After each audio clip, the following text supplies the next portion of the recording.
Second years are returning to campus from summer internships around the globe. But yes, everyone has returned to campus and many changes are afoot. First of all, there are lines everywhere, a literal investment banker's dream.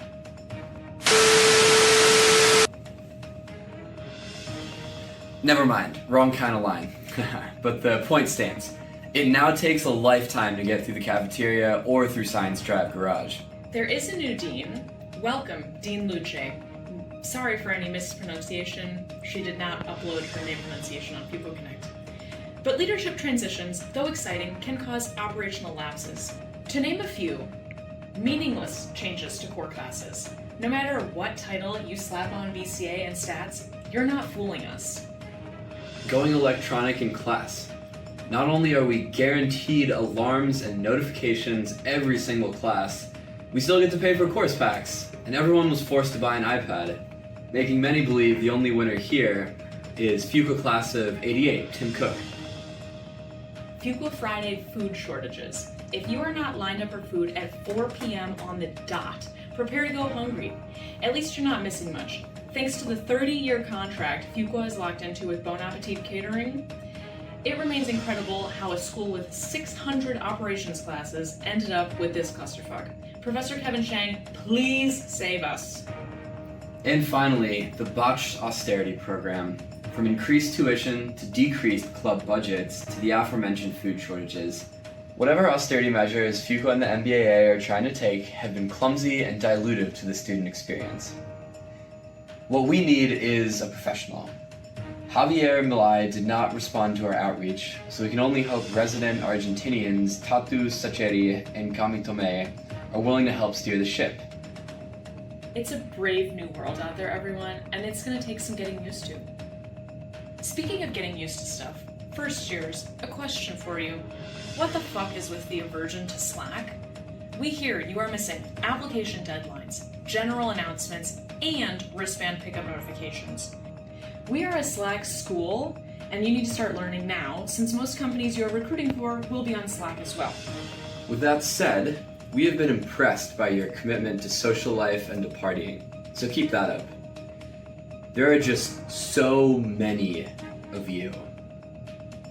Don't take our word on the overcrowding. Check out our on-the-ground report talking to terrified Fuqua students during the cataclysmic tornado that hit 2 weeks ago.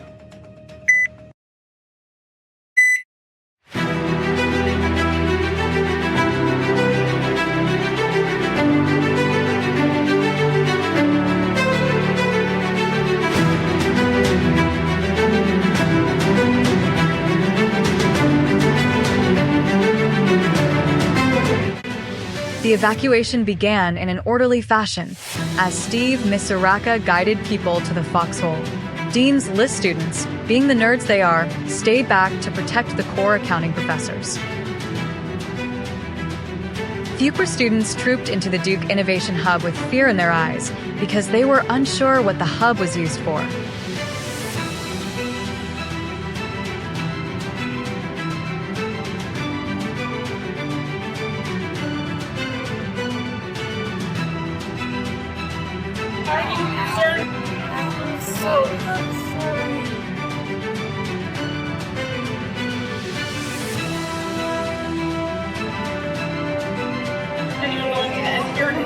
Of course.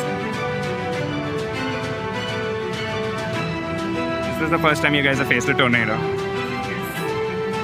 And?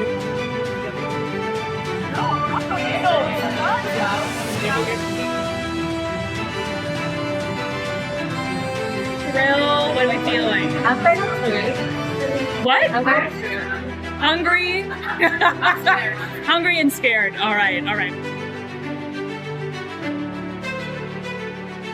The tornado chasers. Oh yeah, maybe you could be one of them. Maybe tornado chasers. Oh yeah.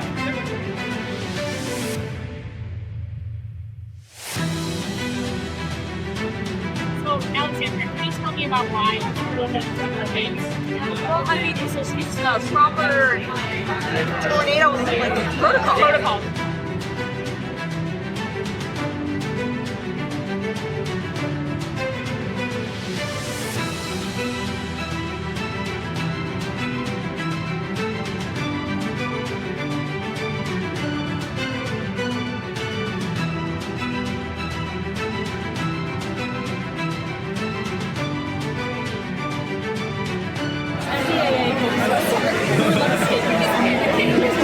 Their statements.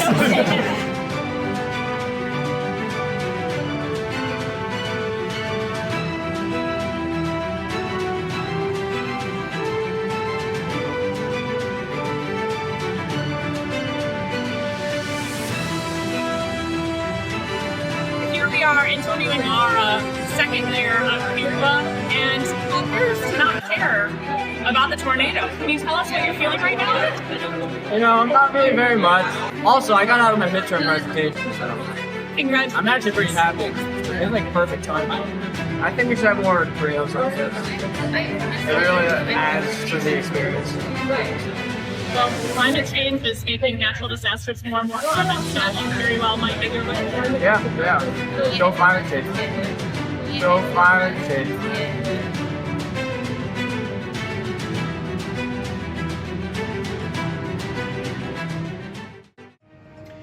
That was some hard-hitting reporting. Good job, Alex. The Centennial Weekend also included an incredible comeback. The Blue Devils defeating the UNC Tar Heels for the first time in 5 years in football. Most of you didn't stick around to see this victory since over half of Fuqua walked out at halftime. That doesn't sound like team loyalty or Team Fuqua spirit, now does it? It sure doesn't. I hope people didn't walk out during the Fuquavision intermission. The star of the game was the aptly named running back, Star Thomas. Shout out to his parents for manifesting this performance when naming their child. This manifesting thing might have some real power behind it. I wish my parents had named me Mackenzie New York Nathani, but I guess that ship has sailed. That really is too bad, McCall.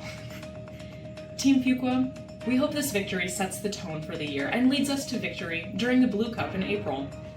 We are still stinging from last year's defeat and want to personally appeal to everyone to participate. We need to keep kicking UNC's ass throughout the entire year.